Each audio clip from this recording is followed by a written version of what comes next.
Democrats have been overperforming in special elections, and the Michigan special election was watched as a midterm indicator. Do you see that as real Democratic energy, anti-Trump backlash, or something campaigns can actually organize into lasting power? Ooh, that's a good one.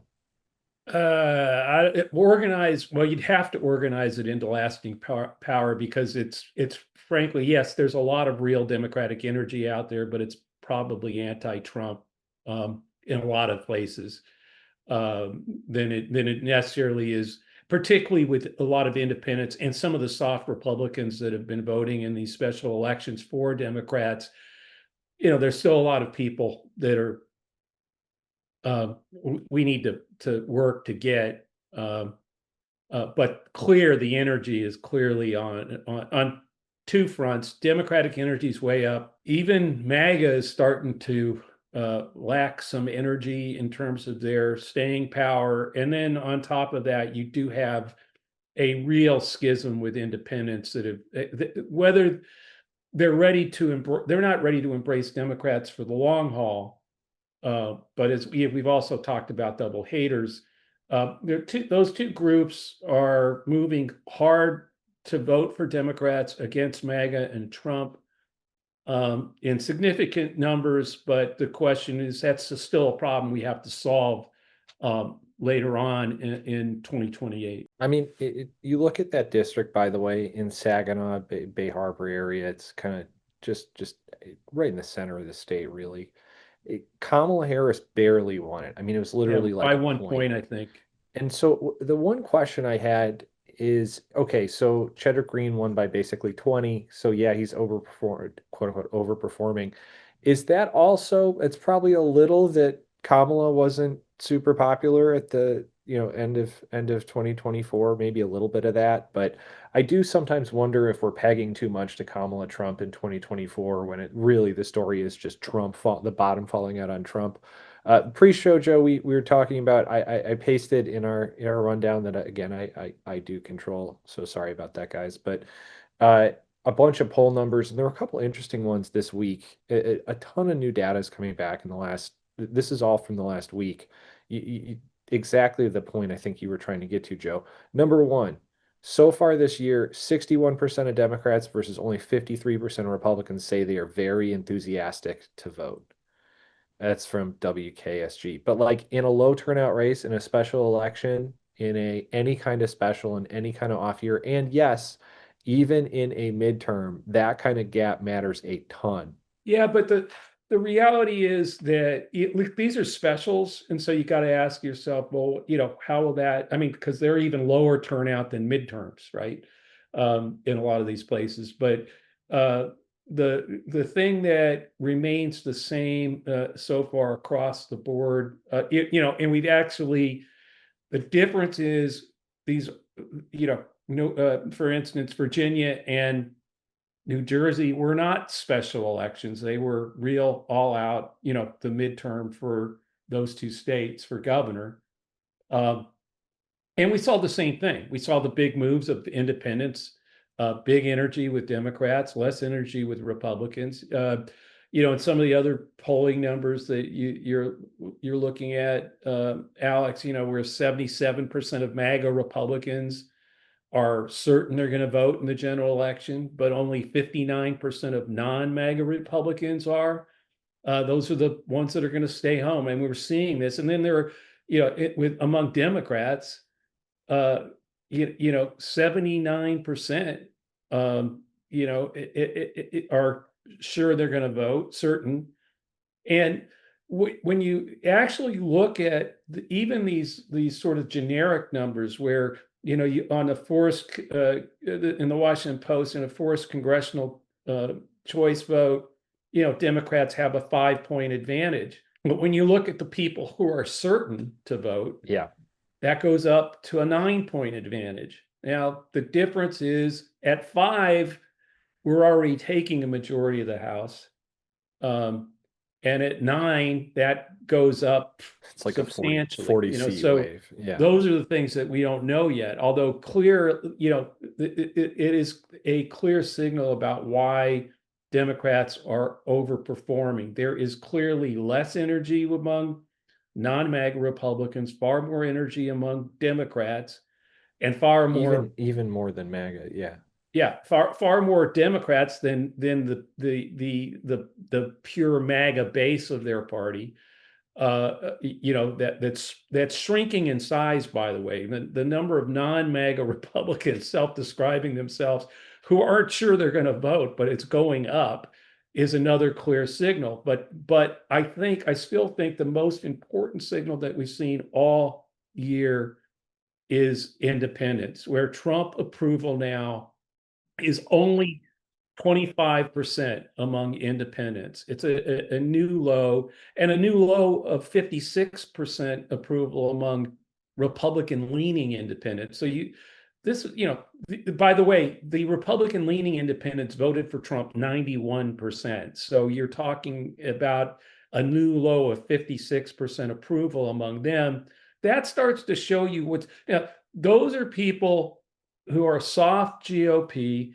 Lots of them, Alex and I have seen in focus groups going back to 2017, where you had these Republican leaning women and independents still voting Republican because the Democratic brand was something they just could not stomach, were never going to vote for. So we don't know. Lots of independents have voted and are saying they're going to vote for Democrats against Trump and MAGA in this election. I think the jury's still out on how many of these Republicans, non-MAGA Republicans, choose option under door number 3 of not voting. That's clearly been some of why we've been overperforming as well.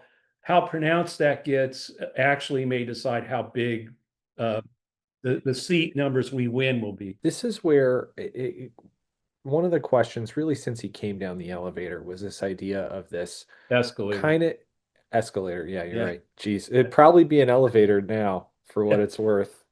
But one of the questions has always been, you've got these kind of independent-ish voters. Some are double haters for a variety of reasons, but they keep coming back to this, like, I always thought it was like but he can get a good deal for us kind of person who uses like these little shorthand, like mostly doesn't really care necessarily about the social stuff, but ultimately probably swayed on the economy. It seems like in the last 10 years, that has been one of the hardest nuts to crack for Democrats. And it feels like this year that has been, and look, it doesn't feel like this is what all the data and all the election results are telling us. That nut has been like, or that door has been blown wide open. Yeah, well, I mean, the thing is, going into 2016, you got to remember that was 8 years of Obama. It was started out with, you get the handoff from you get the handoff from in 2008 from Bush, if you remember, going into the Great Recession. And so after 8 years of digging out of it and people complaining it's taking too long to get out of this recession, and the economy was really starting to move in a lot of ways, Trump inherited that. And that, I think, was the economy that people remembered in 2024. I mean, the Trump, the guy that could do the Yeah, yeah, deal yeah. that helped us, which was bull, because the deals had already been done. I mean, all the moving on the economy, the stuff that you needed to do, the Obama, and paid a price for it, for some of it, was the Obama administration. So that vague memory of him being able, which worked for him in 2024, given where the economy had gone with Biden. Jobs were great, numbers were up, but people were still struggling because Right. of COVID.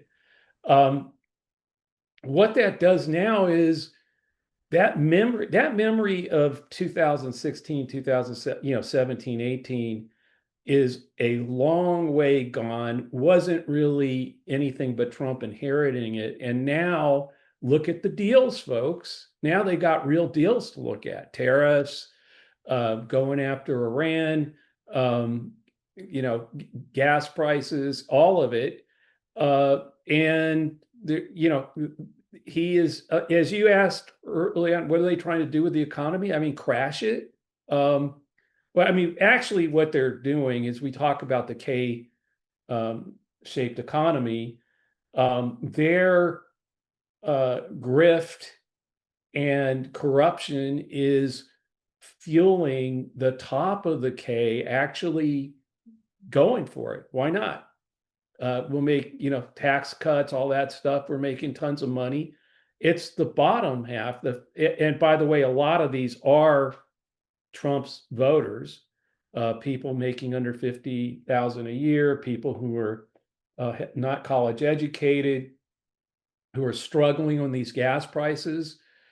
Republicans who are not MAGA aligned are looking at this, and that's what's going on. They've lost the plot on the economy big time, and everything he's done, including the ICE stuff and going after landscapers and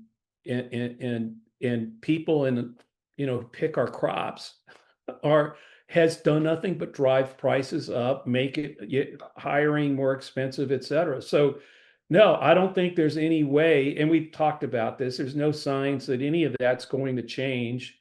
The question is that pull all the stuff that we've talked about, the independents moving, Republicans, non-MAGA Republicans actually starting to think about, again, you were there when we saw them in focus groups talking about that they'd love to leave, but gosh, not for the Democrats. It is an opportunity for the Democratic Party to reach out and actually come up with policies that broaden the big tent, and realign all this. And that is totally possible, but that'll happen in the presidential race in 2028. We've got a hell of a lot of great candidates out there that get this. Rob Sand in Iowa, Jolly in Florida, that are where Tellerico. You're seeing a different, new faces, I think, that are out there trying to present a bigger tent party that can appeal to these people. And I think that's really important for a lot of progressives and people out there, like, when we win, gosh, we're finally going to get our way. I think it's going to be very important on how we handle that, because we really can pull these people over, but it's not going to be by seeking revenge immediately and all those, although we have to have oversight, all that. That's not what I'm talking about. I think that there's a real moment here where the door is wide open for once, to look at the alternative. And if we take the House back, and the first 4, 5, 6 things we do are about helping the American people and addressing their issues, while oversight and other things are we can chew gum and walk at the same time. Well,